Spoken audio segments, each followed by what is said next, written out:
Right now in Celina, about 3 out of every 4 homes for sale have already cut their prices at least once. The middle sales price up there is down about 11% from a year ago, and a typical home takes about 92 days to sell. In Melissa, just east of there, prices are down almost 14%. So we are a DFW team. Helping people buy here is how we pay our bills. So a video about where we'd pump the brakes might seem a little bit odd. But an agent who tells you every zip code is a great buy in every market isn't really giving you sound advice. So today we're naming 3 parts of this market where we tell our own family to slow down before making an offer. Not because they'd be bad places to live, but because the money and the math in each one has a real problem right now. And once you can see it, you can either skip it or use it to get you a better deal. And the big picture matters here because DFW has had a hard shift. There are about 30,000 homes for sale right now in the metro, and over half of them have been sitting longer than 60 days. Sellers outnumber buyers roughly 2 to 1, which is why Dallas landed in the top 10 buyers markets in the country. Supply hit about 6 months in June, which is the line where buyers take over. If you're selling, that is not a fun conversation to have, but knowing it is what lets you price your home right the first time instead of chasing the market down. And if you're buying, it's why some spots are real deals and some only look like deals. So nothing we say today is doom, it's a checkup. For each of the 3, we'll show you what the data says, who it still makes sense for, and where we'd point that same buyer instead. Yeah, so let's start with Area 1, and that's the far north new build stretch, Celina, Anna, and Melissa, where builders have been going full speed for 5 years. These towns are growing for real reasons. The problem is about supply. Builders across DFW are offering $10,000 to $30,000 in help right now, plus deals that lower your rate, sometimes into even the 4% range, while the average right now is sitting about 6.5. And so that's great if you are the one buying the brand new house. It's rough if you buy a used home on the next street, because the day you sell your house has to compete with that same builder in their deals. Your future buyer will stand in your kitchen, then drive 2 minutes to a model home where the builder's handing them $30,000, and you just can't match that without a massive price cut. The used home numbers show that squeeze. In Melissa, the middle price is down almost 14% in a year to about $435,000. In Celina, it's down to about 11% to just under $500,000. And then 3 out of 4 price cut number Elias opened up with is the proof. Sellers list at last year's prices and then chase the market down. That's what too much building looks like. The town keeps growing, but the builders got ahead of the buyers. And the risk comes with the dollar figure. If you buy a pre-owned home in one of these towns today and life makes you sell in 2 or 3 years, the builders are probably still going to be building there. So you'll be the one fighting that deal. On a $450,000 house, matching a $30,000 builder offer is most of your down payment walking out the door. So who's it still fine for? Well, someone buying the brand new home itself, grabbing those deals instead of competing with them, and planning to stay 7 to 10 years. That is who that really is for. On that timeline, the growth story up there is for real. What would change our mind on pre-owned homes is simple to watch. When builders slow down and the extra homes sell off, supply tightens, and pre-owned homes stop fighting for the model home. Until then, if you love that area but need to stay flexible, we point you to towns that have finished growing years ago. Louisville's middle price is around $395,000 and Plano's is about $500,000. And in both, the house next door isn't brand new with $30,000 on top of the hood. You give up the new home shine, but you also keep your resale power. This is such important information for you guys to have. So Area 2 is less about a place on the map and more about a line on your tax bill. New neighborhoods with a mud or a PID. Quick version. When a builder puts up a neighborhood out in what used to be farmland, someone has to pay for the water lines, the sewers, the roads, and the pool. A special tax district borrows that money, and then the homeowners get to pay it back through an extra line on the tax bill, sometimes for 20 or 30 years. That's how you get total property tax rates of 3% or more in some of the new communities, when much of DFW sits in the low 2s. We've covered one example before. Pecan Square in Northlake runs about 2.34% all in, and plenty of newer places run higher. The district isn't a scam. It built the pool you're admiring. The mistake is falling in love with the house before you know the total rate.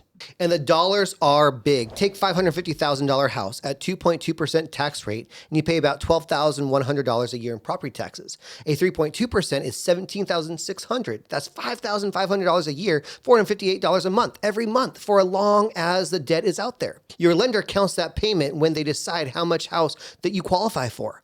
So at today's rate, that gap alone knocks about $70,000 off what you can borrow. We've seen buyers fall for a brand new home at $530,000 and then find out the monthly payment that they beat the $600,000 used home that they passed on. Same loan, same rate. The tax line did all of the damage. Before you sign anything in one of these communities, get the total rate in writing and run the two real numbers monthly. Two houses at the same price can be $400 or $500 a month apart. So who is it fine for? That's the question, right? The family that will actually use what the tax pays for. If your kids will live at the pool, the trails, and the events, and you're staying 10 years, you're getting your money's worth. And some of these fees can even be paid off at closing, which is a lever most buyers never pull. What changes our mind? These special rates usually step down as a debt gets paid off. So a 15-year-old neighborhood is a different animal than a brand new neighborhood. Ask for the payoff schedule and the rate history. And if the seller drops the price to make up for the tax, the math can work. The other option is simple. Flower Mound's middle price is about $620,000 on a normal city tax rate, and the older finished parts of these same growing towns often have rates half a point lower than the newest section down the road. Same schools, same drive, cheaper to carry. Area 3 isn't a suburb at all. It's actually a type of home. Condos and townhomes are the softest part of DFW right now, and by a lot. Condos have about 9 months of homes for sale, the most of any type of homes in the metro, and the middle condo price is down about 6% from a year ago. Townhomes around 6 months of inventory, with prices down a few percent. Compare that to a regular house at about 6 months of supply with prices basically flat, and you can see the gap. When a market cools, this kind of home cools first and hardest, and that's exactly what's happening right now across Dallas and the inner suburbs right now. And there's a reason it's worse there. A condo payment isn't just the loan and the taxes, right? It's the HOA dues too. Those dues have been climbing because the insurance on the building gets passed straight to the owners. So buyers compare a condo payment that keeps creeping up against townhomes and small houses, which now gives them choices. And the condo loses that contest often enough to leave 9 months of homes just sitting there. Who is it still fine for? Someone who wants a certain location, a lock and leave lifestyle, or a price below the house market, and who negotiates like the numbers say they can.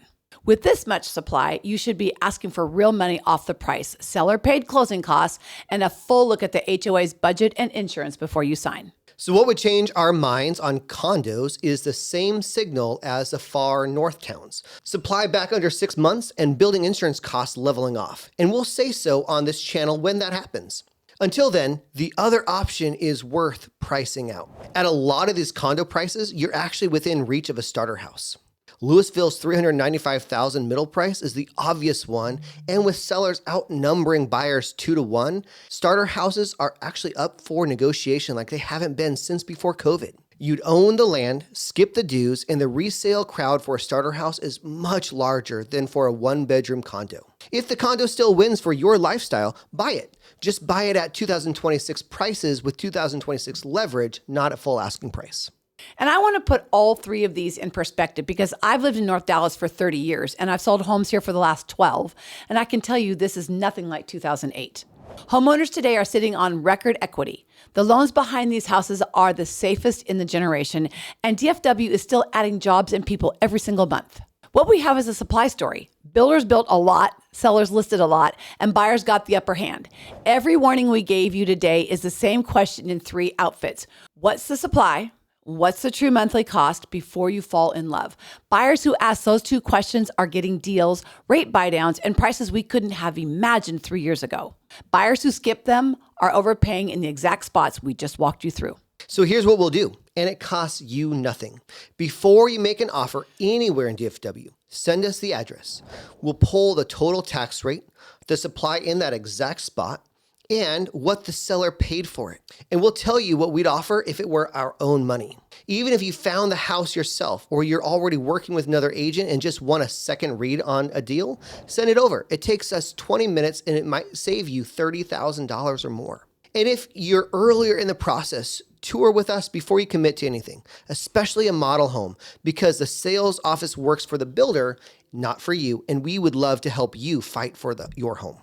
How about if this saves you from a surprise tax? If this saves you from a surprise tax bill or got you a better deal, send it to a friend who's been eyeing a model home up north. Thanks for watching, and we'll see you in the next one.